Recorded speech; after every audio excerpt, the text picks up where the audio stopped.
तो आरजेडी नेता शिवानंद तिवारी ने नीतीश कुमार को आश्रम खोलने की सलाह दी। इस पर जेडीयू ने पलटवार किया है। मेरे साथ इस वक्त जेडीयू से उपेंद्र कुशवाहा मौजूद है बातचीत करने के लिए, जो दिल्ली पहुंचे हुए हैं। लेकिन ये जो शिवानंद तिवारी जी का बयान है कि आश्रम खोलने और कार्यकर्ताओं को जो है वो सुझाव दे 2025 में, ये क्या संकेत दे रहा है ऐसे वक्त पर जब नीतीश कुमार दिल्ली आ रहे हैं, नेताओं से मुलाकात कर रहे हैं, चर्चा इस बात की जोरों की है कि वो पीएम की रेस में है। तमाम मुद्दों के बीच ये सलाह को किस तरह देखती है जेडीयू? देखिए, उनकी सलाह का कोई बहुत मतलब नहीं है और हम तो समझते हैं व्यक्तिगत रूप से कि उम्र का असर है उनके ऊपर, इसलिए ऐसी बात बोल रहे हैं। बाकी और कोई राजनीतिक कारण नहीं है। हाँ, जहाँ तक नीतीश कुमार जी के बारे में उन्होंने कहा कि आश्रम खोल लेना चाहिए, तो उनको हमने कहा है और आपके माध्यम से भी हम उनको बताना चाहते हैं कि नीतीश जी आश्रम उश्रम नहीं खोलने वाले हैं। नीतीश जी के साथ देश के करोड़ों लोग हैं जिनका अरमान उनके साथ जुड़ा हुआ है और लोग यह चाहते हैं कि नीतीश कुमार जी अभी सत्ता में बड़ी से बड़ी जगह पर जाएं और देश की और खासकर बिहार की सेवा अभी काफ़ी दिनों तक करते रहें। तो इसलिए अब देश की सेवा उनको करने का काम करना है, जिस काम में नीतीश जी पहले से लगे हुए हैं, इस काम को करेंगे, आश्रम नहीं खोलेंगे। हाँ, उन्होंने यह भी कहा है कि आश्रम यदि नीतीश जी खोल लेंगे तो हम भी उनके साथ आश्रम में आ जाएंगे। तो नीतीश जी तो आश्रम खोलने से रहे, अगर उनको कोई आश्रम चाहिए तो दूसरा आश्रम तलाश लें बाबा, यही हमने कहा। तो मतलब दूसरा आश्रम का इशारा क्या कहना चाह रहे हैं आपकी? शिवानंद तिवारी जो है वो कहीं और अपना ठिकाना ढूंढ ले?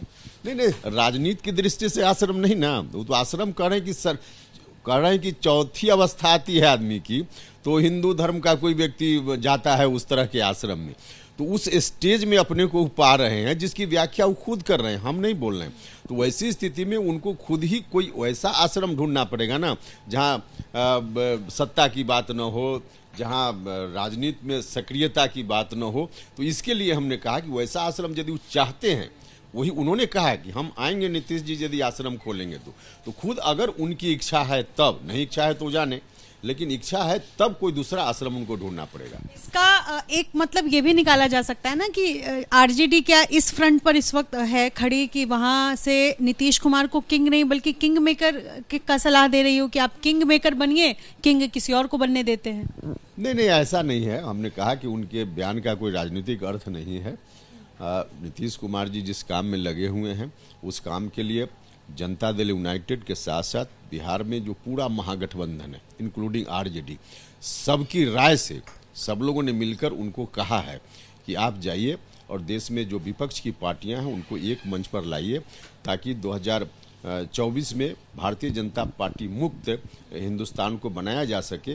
तो नीतीश कुमार जी इस काम में लगे हुए हैं जिसमें आरजेडी का भी पूरा समर्थन प्राप्त है। सर, ये आसान नहीं है, आपको इसलिए भी कह रही हूँ क्योंकि मैं खुद यहाँ मौजूद थी जब नीतीश कुमार तमाम नेताओं से उन्होंने मुलाकात की है, जिसमें अरविंद केजरीवाल है, राहुल गांधी से उन्होंने मुलाकात की, तमाम मुद्दे हैं। लेकिन नीतीश कुमार खुद को पीएम रेस में बता भी नहीं रहे हैं कि मैं पीएम रेस में हूं ही नहीं। तो ऐसा कौन सा काम है जिसमें नीतीश कुमार लगे हुए हैं जो आसान तो नजर नहीं आ रहा है, कम से कम 2024 के लिहाज से देखें तो? देखिए, काम आसान नहीं है, निश्चित रूप से हम भी मानते हैं कि काम कठिन है और काम कठिन है इसलिए नीतीश कुमार जी की जरूरत है। बाकी काम अगर आसान होता तो बहुत लोग पहले ही कर चुके होते। तो काम तो कठिन है ही, लेकिन नीतीश कुमार जी में यह क्षमता है, उनका जो अनुभव है उसके आधार पे हम लोगों का पक्का भरोसा है कि इस काम में नीतीश जी को सफलता मिल जाएगी। हाँ, जहाँ तक रेस का सवाल है तो रेस में कोई नीतीश जी प्रधानमंत्री बनने के लिए ऐसा कर रहे हैं या बिल्कुल नहीं। इसमें तो साफ यह बात कही जा चुकी है ना कि सब लोगों को एक मंच पर लाना है और लाने के बाद लोग तय करेंगे कि कौन व्यक्ति प्रधानमंत्री पद का उम्मीदवार हो, किसका नेतृत्व हो, तो वह तो बाद का सवाल है। तो उस रेस में नीतीश जी नहीं है, यह सच है। सिर्फ और सिर्फ हमारी पार्टी की और बिहार में महागठबंधन की प्राथमिकता यही है कि तमाम राजनीतिक दल जो भारतीय जनता पार्टी के खिलाफ चलने वाला है सबको एक मंच पर लाया जाए। एक बड़ा सवाल ये भी खड़ा होता है सर कि जिस तरह नीतीश कुमार पिछले दिनों बयान दे रहे हैं जिसमें उन्होंने कहा कि नई पीढ़ी को आगे लाने की ज़रूरत है, शिवानंद तिवारी ने इसका जिक्र भी किया आज सुबह जब उन्होंने मीडिया से बातचीत की।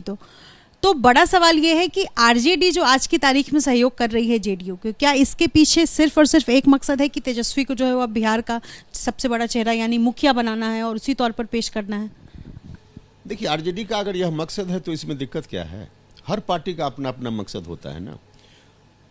कोई भी पार्टी चाहती ही है कि उस पार्टी का नेता बड़ी कुर्सी पर जाए। तो आरजेडी अगर इस रूप में तेजस्वी को लेकर सोच रहा है तो इसमें ऑब्जेक्शन क्या हो सकता है? नीतीश जी के हिस्से क्या आएगा? ना तो वो आप कह रहे हैं पीएम बन रहे हैं, मुख्यमंत्री वो रहेंगे नहीं अगर इस तरह से रहा तो। फिर हमने कहा कि पार्टी कोई ऐसा चाहती है, गठबंधन अलग है और पार्टी अलग है। गठबंधन फिर अपने हिसाब से चीजों को तय करता है।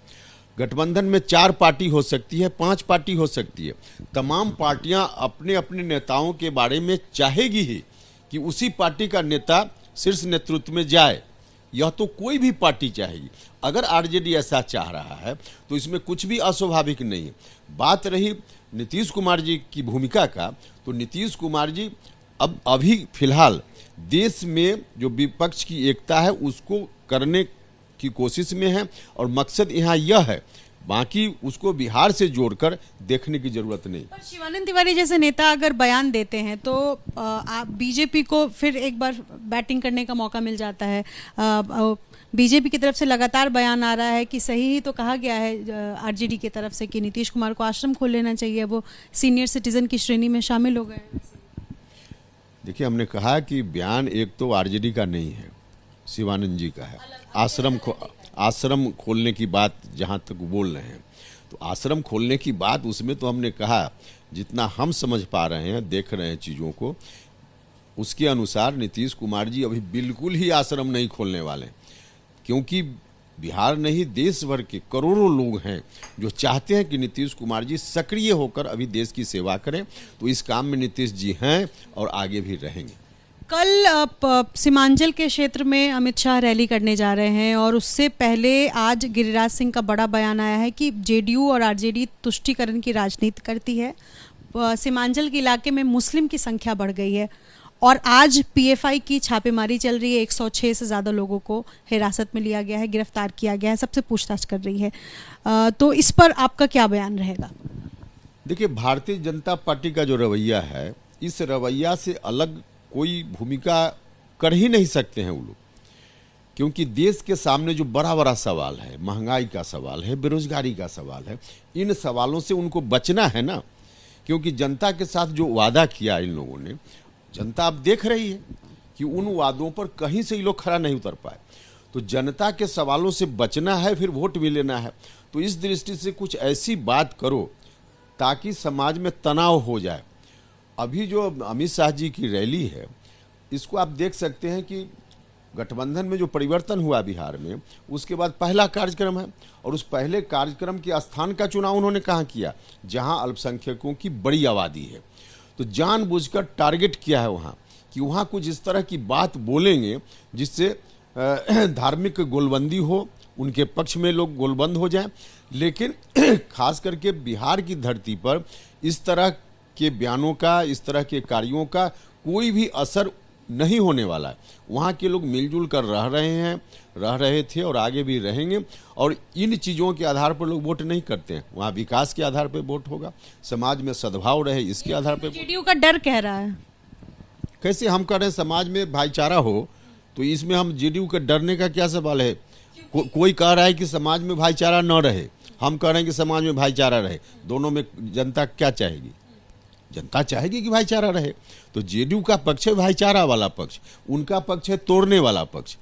तो इसको अब कोई डर कर हिंदुस्तान के लोग बोल रहे हैं क्या कि भाईचारा या सद्भाव हमको चाहिए? बिल्कुल ही नहीं। उन लोगों की कोशिश है कि डरा करके कुछ लोगों को कि फलाना की संख्या बढ़ जाएगी तो यह हो जाएगा, वह हो जाएगा। अरे कुछ नहीं होगा भैया। और इस देश में जो अल्पसंख्यक समाज के लोगों की आबादी सबसे ज़्यादा जिन राज्यों में है, वहाँ आप देख लीजिए जनसंख्या नियंत्रण का। तो इस दृष्टि से लोग जो भ्रम फैलाते हैं, भारतीय जनता पार्टी के लोग, भ्रम फैलाने के अलावा कोई अस्त्र ही नहीं है उनके पास। जनता के बीच मुंह दिखाने लायक नहीं है लोग, इसलिए कुछ भ्रम फैलाओ ताकि जनता फिर झांसा में आ जाए। आखिरी सवाल है, पीएफआई को बैन करने की आज सबसे बड़ी चर्चा हो रही है, क्योंकि अब तक 13 राज्यों में आज की तारीख में छापेमारी हुई है। टेरर फंडिंग में सबसे बड़ा हाथ जो है वो कहा जा रहा है पीएफआई का। तो क्या जेडीयू को लगता है कि पीएफआई को बैन कर देना चाहिए? देखिए, इसमें हम कैसे बताएं कि किसको बैन करना चाहिए नहीं करना चाहिए, क्योंकि क्या फैक्ट मिल रहा है कहाँ जांच से, उसके बारे में हमको कोई जानकारी तो है नहीं। वो जो प्रशासन कानून देखेगा अपनी चीज़ों को। लेकिन देश में उस तरह की कोई भी संस्था हो, उन तमाम संस्थाओं में अगर वास्तव में कुछ गड़बड़ी हो रही है तो उन संस्थाओं पर कार्रवाई तो होनी चाहिए। कोई भी संस्था हो, एक नहीं अनेक संस्था उस तरह की हो सकती है। तो जहाँ जहाँ अगर ऐसा है तो कानून उन चीज़ों को देखेगा। एक सवाल जाते जाते आपसे मैं करना चाहती हूँ कि अमित शाह जो है वो पूर्णिया में रैली कर रहे हैं, इसके बाद जेडीयू भी एक रैली करने वाली है। तो 2024 की तैयारी तो शुरू हो चुकी है, इसमें कोई दो राय नहीं है, लेकिन आज की तारीख में जेडीयू अपने आप को कितने मजबूत स्थिति में देख रही है?